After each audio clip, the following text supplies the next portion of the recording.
Vice President of India and the Chairman of the Rajya Sabha, Jagdeep Dhankar, recently had a meeting with the leader of the House and also the leader of the opposition, that is JP Nadda and Mallikarjun Kharge, in the backdrop of the Delhi High Court Judge Cash Row, the half-burnt currencies which has been found at the official residence of a Delhi High Court judge. Now, the topic that came to the limelight was the judicial accountability. And with regards to the judicial accountability, what came back in the news was the topic of the NJAC, or the return of the NJAC, which stands for National Judicial Appointments Commission. And that is what we will be looking today. Hello and welcome to the In News series section of Drishti IAS. I'm Aisha, and in today's episode we will be discussing about the topic of the return of NJAC and what are the problems with regards to the recent appointment commission of the judicial appointments in India, and that is the collegium system. So first of all, about the points of discussion, first we will be looking at the news, then what is the collegium system, what is NJAC, composition of NJAC, why the criticism of collegium system takes place, and in the end a prelims MCQ. Topic is of relevance from General Studies paper 2, that is polity judiciary. News talks about VP Dhankar revives pet NJAC versus collegium debate. Dhankar discusses judicial accountability. Now, judicial accountability, that accountability must be set even for the judicial or the higher judiciary in India, that NJAC or the collegium system, there must be something to which the higher judiciary is accountable to. And the trust which people have in India on the higher judiciary of India has been shaken loudly and clearly with regards to the recent incident of the half-burnt currencies that has been found at the official residence of a Delhi High Court judge, and the video has went viral on the social media, and the video was even posted by the Honorable Supreme Court of India, and that video which showed the half-burnt currencies talks a lot about the problem of transparency that has always been raised times and again, that is the appointment of the judiciary in India transparent or not. So the news is that amid allegations of the cash recovery from the residence of the Delhi High Court judge, National Judicial Appointments Commission, that is the NJAC Act, which was passed in the year 2014. Now, bringing back the NJAC Act has been in the news now. Addressing the Rajya Sabha, Vice President Jagdeep Dhankar talked about the NJAC Act, and the NJAC Act, which was meant to overhaul the judicial appointments and the transfer of the cases, has been stuck by the Supreme Court of India in the year 2015. So the act which came in the year 2014 was struck down in the year 2015. So first of all, let us talk about the collegium system. So recently, the appointments which are made in India with regard to the judiciary appointments or the higher judicial appointments, when I say higher judicial appointments, it means the judges of the Supreme Court and the High Court. So if we talk about the judges with regard to the higher judiciary in the Supreme Court as of now, so the judges are appointed by the President of India, but the appointments and the transfer of the cases is in the hands of the system known as the collegium system. Now, collegium system is run by the Chief Justice of India and the senior most judges of the Supreme Court. And when we talk about the appointment of the judges, so it is, or the transfer of the judges, it is in the hands of the collegium system. And the point which always is being raised is that there is no role of executive with regards to the appointment of the judges. Now what happens is that the appointment of the judges, the names are recommended by the Chief Justice of India, or you can say the collegium system. Now even if the President does not agree with it, then the President can send back the name for the reconsideration. But if again the same name comes up, then the President has to sign on the orders.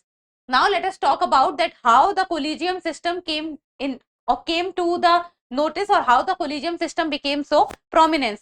So that is with regard to the 3 cases which took place, and that is the first judge's case, second judge's case, and the third judge's case.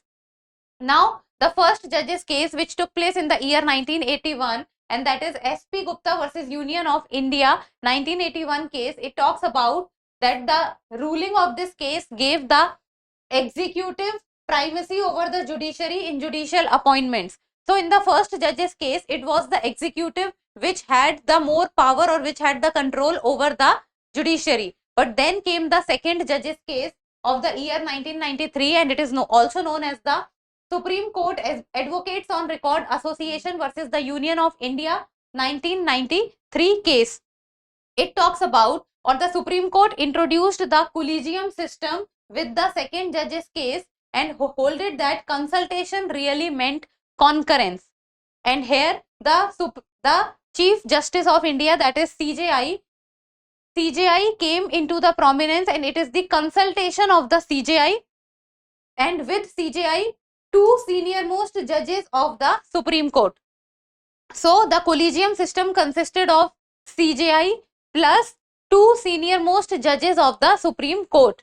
So this was with regard to the second judge's case. And then came the third judge's case in the year 1998. And the third judge's case talks about that Supreme Court on President's reference expanded the collegium to a 5-member body, and that is the Chief Justice of India plus 4 senior most judges of the Supreme Court, and the recommendation which they make is not recommendatory in nature. It cannot be ignored.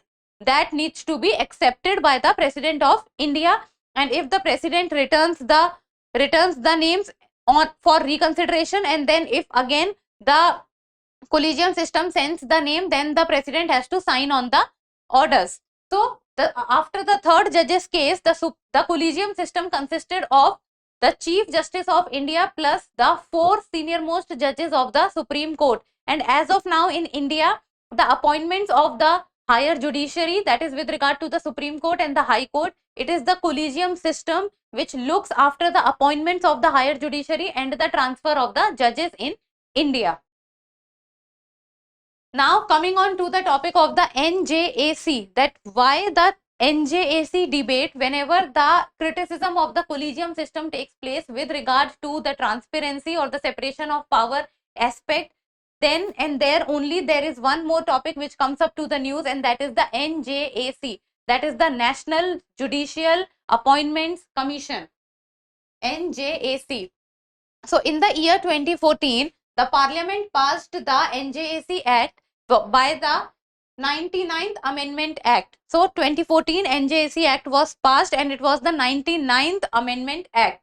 Then with this the creation of an independent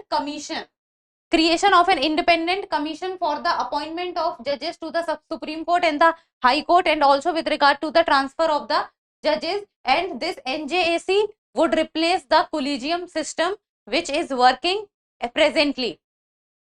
But in the year 2014, the NJAC Act was passed, but in the year 2015, the Supreme Court declared both the 99th Amendment Act 2014 and the NJAC Act 2014 unconstitutional and null and void. So in the year 2015, Supreme Court quashed the 99th Constitutional Amendment Act and the NJAC Act of 2014 on the grounds that it is unconstitutional, and it was considered null and void because it did not went well with the Constitution of India, and it was ultra vires with the Constitution of India. So the act which came in the year 2014 was struck down in the very next year 2015 by the Supreme Court of India. Now what was the composition of the NJAC which was recommended? So the NJAC consisted of the Chief Justice of India as the ex officio chairperson, then 2 senior most Supreme Court judges ex officio members, then the Union Minister of Law and Justice as the ex officio member, then 2 eminent persons from civil society. So CJI, 2 senior most judges of the Supreme Court, Union Minister of Law and Justice, and 2 eminent persons. So you can say 2 plus 2 is 4, 5 and 6. In total there were 6 members. and these eminent persons from the civil society must be nominated by a committee, and this committee consisted of the CJI, Prime Minister of India, and the leader of opposition in the Lok Sabha. And out of these two eminent persons, one has to be nominated from the SC, ST, OBC minorities or women. So in total there were 6 members. Now the point which was raised with regards to the NJAC was that the representation of judiciary and the executive was there. Now CJI plus 2 senior most judges of the Supreme Court was coming from the judiciary's side, while on the other hand, if we will see the other 3 persons, that is the Union Minister of Law and Justice and the 2 eminent persons, they were representing the executive. And now the problem was, or you can say one of the reasons why the NJAC was considered a problematic scenario and was also struck down, was that the judiciary plus the executive. So the power of executive was increased with regards to the NJAC, while if we will see the current collegium system which is in practice as of now, it has no role by the executive. But if the NJAC will come, then the role of the judiciary will come down and the role of the executive will increase. So that will be a scenario where the judicial power will be at stake. Now there is one more point, was that if there is the composition of the NJAC was this, and the decision that needs to be taken in the NJAC was with regard to the majority. Then came the criticism of appointment by collegium. So what was the point of the collegium system, that why the collegium system is always criticized? So that is with regard to the transparency. So collegium system, the appointment of the judges by the collegium system and also the transfer of the judges by the collegium system is considered non-transparent. The reasons why the judges are appointed and the reason why the transfer of the judges took place, or what are the things that, or what are the procedures that is being followed, nothing is in public. So that is considered to be non-transparent, that what is the process that is followed is completely under the judiciary. So non-transparent, since it does not involve any official mechanism or secretariat. So it is considered to be a closed door. So a closed door affair with no prescribed norms regarding eligibility criteria over the selection process. And then there was one more problem, and that was balance between judicial independence and judicial accountability. So as of now, the recent scenario which has taken place with regards to the the half-burnt currencies being found at the official residence of a high court judge, this raises the point of the judicial accountability, that judiciary is accountable to whom? There must be something that judiciary is accountable to. And recently the Supreme Court has taken its stance, or you can say the Supreme Court has come up, or the Chief Justice of India has also reacted by taking actions with regard to it. But the point of judicial accountability is, or has been raised even by the Vice President of India, and with regard to this scenario, the maintaining the balance between the judicial independence and the judicial accountability has been a major point.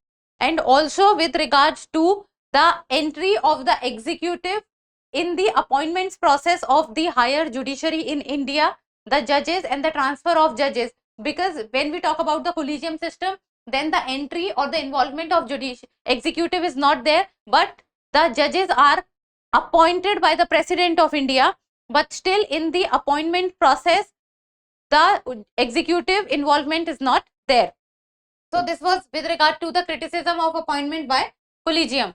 And now in the end, the prelims MCQ, and like always, you people need to tell me the answer in the comment section. And it is a PYQ of the year 2019, and the question says, consider the following statements, and there are 2 statements given. First, the 44th Amendment to the Constitution of India introduced an article placing the election of the Prime Minister beyond judicial review. And second is, the Supreme Court of India struck down the 99th Amendment to the Constitution of India as being violative of the independence of judiciary.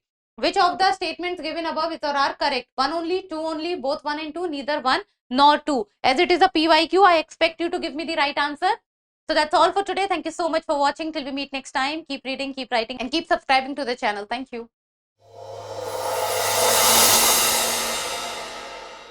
For more informative content, like, share and subscribe, and do not forget to press the bell icon to get the notifications.